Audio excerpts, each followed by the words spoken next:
Il faut dire au peuple malien qu'ils ont un rôle à jouer pour aider nos femmes vers la victoire.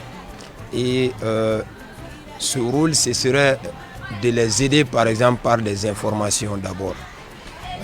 Ensuite, d'être vigilant, de ne pas se faire manipuler par ces groupes armés, de faire attention, car il y a des communications qu'il ne faut pas relayer, qui peuvent nuire à nos forces de défense et de sécurité.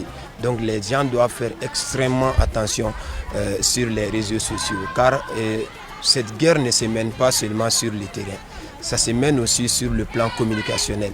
Et ça, c'est très important. Et la population peut aider l'ennemi sans pour autant le savoir. La responsabilité face à l'information est essentielle. Éviter les rumeurs et privilégier les médias nationaux qui constituent les sources les plus crédibles en cette période. Ce serait de faire passer l'information, comme je l'ai dit, à nos forces de défense et de sécurité. De ne pas rentrer, comme je l'ai dit tantôt, dans les manipulations. Et nos populations doivent être des remparts.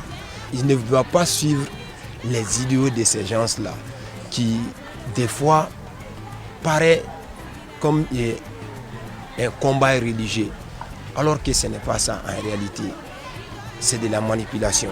Encourager les forces de défense, reconnaître leurs efforts et faire preuve de patriotisme renforce leur détermination. C'est pourquoi les citoyens ont saisi l'occasion pour adresser un message de soutien aux femmes ainsi qu'à l'ensemble de la population.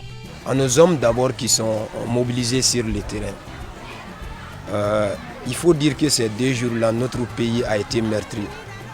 Et nous nous inclinons d'abord devant la mémoire des martyrs civils et militaires en général, et plus particulièrement du ministre de la Défense, le général des corps d'armée, Sadio Kamara, qui a malheureusement perdu la vie lors de l'attaque du 25 avril 2026.